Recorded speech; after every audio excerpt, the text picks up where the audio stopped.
Welcome everyone to another episode of Planet Nomads. We are going to go over the almost completed design for the water tower of power today. It's still got some cosmetic work I need to tweak up on it, but for the most part it's done. And of course I decided to start during the night because of the nice visual for everything. And so we walk up, the lights are still being funny. Now this one will not turn on for some reason, but this one turns on fine. So we come in, we turn on the lights. Ooh, let's step back out and take a look at it from outside. Let's see just how nice this looks in the middle of the night. When you're in range, of course, that the graphics are not turning down and hiding certain things. But yeah, looks great. Everything's hooked up. Everything's been redone. And I went ahead and just in case did a set of conveyor trunks along the top. Now, the problems I ran into this time was when I connected everything in, because this was already linked into the main trunk of production. When I started connecting that stuff up there, it broke the game. I mean, actually broke the game. At one point, I let it sit for 15 minutes stuck trying to calculate the conveyor connections, and it never worked. So I have broken the game officially with this, which is why I ended up trying to do this with a new motorized rotors where we can control them. So basically I've just got, you know, this piece feeding all the way back there, this piece here, and it's just got a connection right here that when it rotates, it's going to lock in.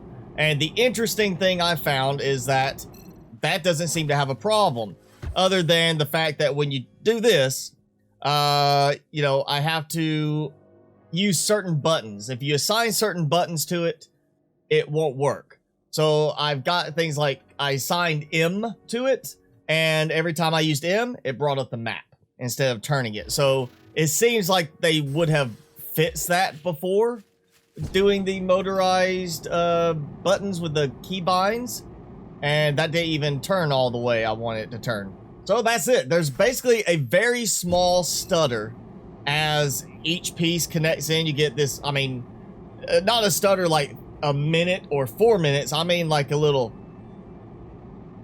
quick stutter and done. So once it connects, this side seems to connect first every time, and then this one.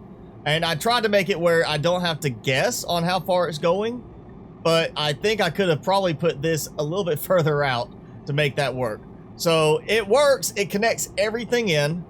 And that means this is now ready for full production test run.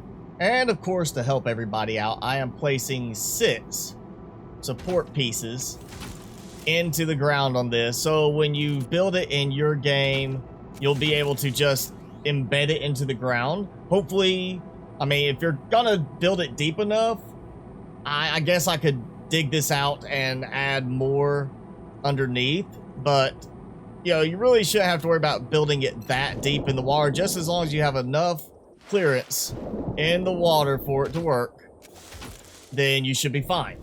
So it's so strange that when I'm trying to move this back just a bit, because I'm going to add a every face connection so I can put another one of the item dispensers here and maybe use it for helping to adjust the build a little bit. And you see it's lagging up, trying to disconnect that one conveyor connector when it's not even active connected to anything. So it's very strange that it takes so much longer to calculate on a single trunk of the conveyors as opposed to if you do a conveyor connector at different points. It actually moves a little bit faster in terms of how it calculates everything. Like right now it's calculating fine, and then on the conveyor connector it freezes up again.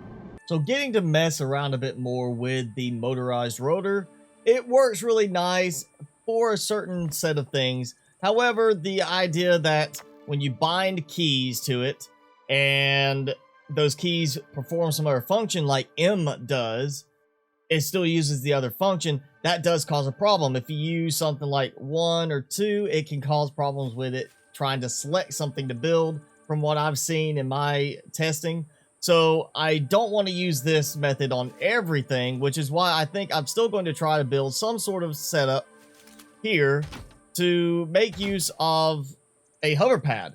because the hover pad, you can do just simply a power switch, turn it on, it hovers up, connects everything, turn off the power switch, drops the hover, disconnects everything. A little bit simpler and easier to use, really, than doing the keybinds for this, in my opinion.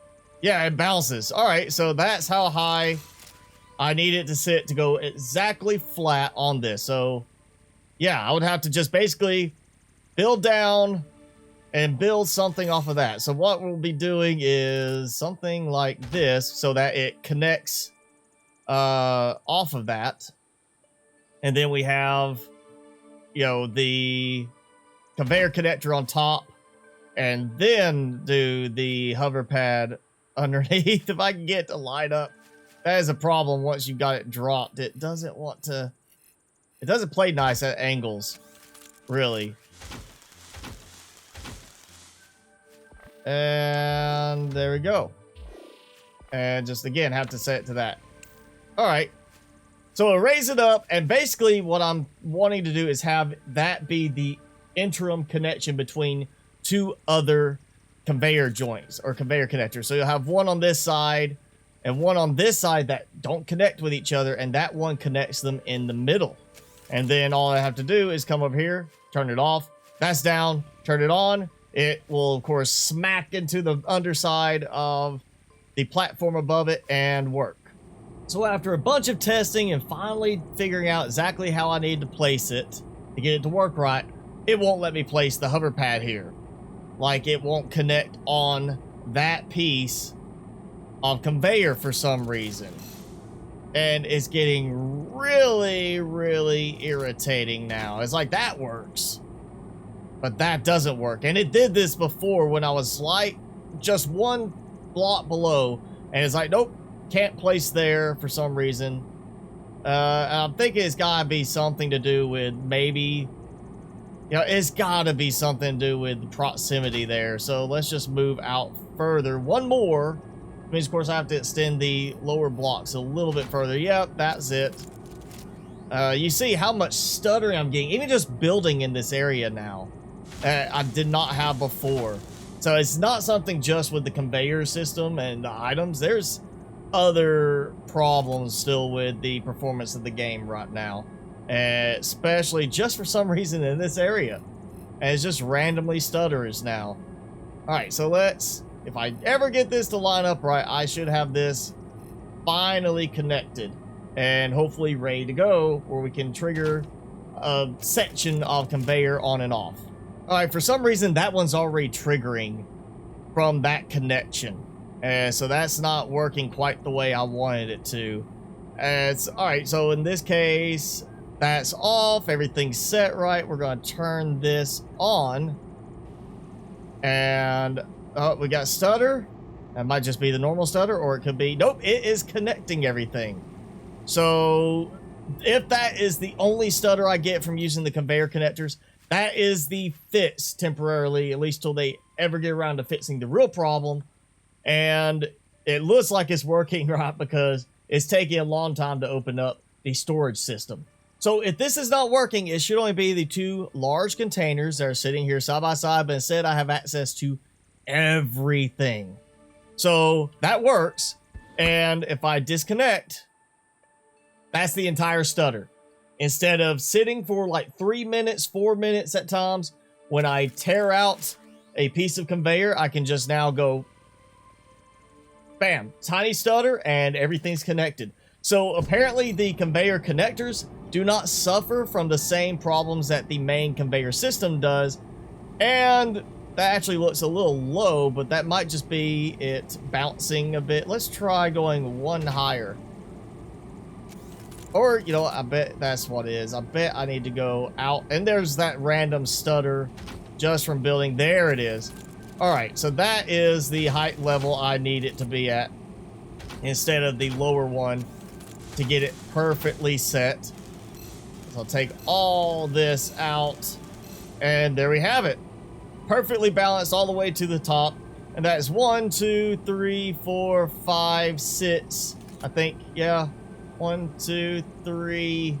Stutter again. 4, 5. Sits down from the very top. So the 7th is the actual top piece right here. And you see how that works. So basically, same thing, no different than just coming here, turning that off. Quick disconnect, done. Turn it back on, and we're connected again. And I can do it from my little control switch up here. So yeah, that's going to make things a lot smoother when bringing in new containers from the remote sites, which means I probably will be adding in a site for a 3rd container off of there. Maybe do like another one behind it, or maybe actually move that forward up to here and have 2 more right there so they can connect in. And basically just, yeah, add some more so I can get some more iron production brought in, because I am stressing the amount of iron I have coming in.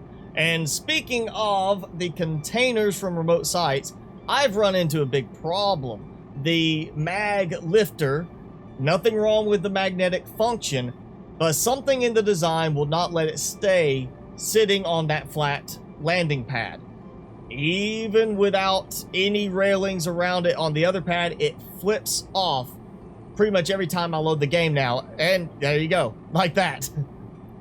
It's just like that. That's basically what happens every time. And what it's doing is it's also a case of, even though I've cut the power off on it, I mean, I actually did cut the power off completely, it's acting like the power's on. And something with the way the air blades are functioning now is causing it to flip around like that. That's actually the air blades trying to balance. And I just don't know what's going on with that. I'm probably going to end up getting killed. I think I'm just going to have to... I hope I took all the power supplies out so I could just leave it. And it will hopefully just stop at some point. But yeah, it basically, I cut everything off to leave it there, and it turns back on automatically with the save loading in. And it's just, I turned every rotor off and then turned them on individually, testing it. And the best I could ever get, it just constantly spun. It was level, not doing this, but spinning circles just constantly. It's basically, something's gone wrong with it with one of the updates, and it won't work in it anymore. So I'm just gonna have to find a way to get it where I can dismantle it and build another one. All right, so that's gonna be it for this episode. I'm sure it's a little bit shorter once I get done editing, but basically, yeah, I'm finishing up some more cosmetics on the new tower of water production, and it will be uploaded to Steam as my first real blueprint on the Steam workshop for the game. And of course, I will update with a link below once that's done if you want to check it out in your own game. And please be nice, first update, or first workshop design, and hopefully it won't cause too many problems with yours. You will have to, of course, add your own mechanism for connecting everything into your production system. But as far as standalone purified water production, it will be ready to go. Just add power. So yes, that's it for this episode. If you enjoyed it, be sure to hit the like button, leave me a comment below, and hit subscribe if you haven't done so already. As always, I'm your host, Mr. Spicy. Thanks so much for watching. Be sure to keep it spicy this week, and I'll see you in the next video.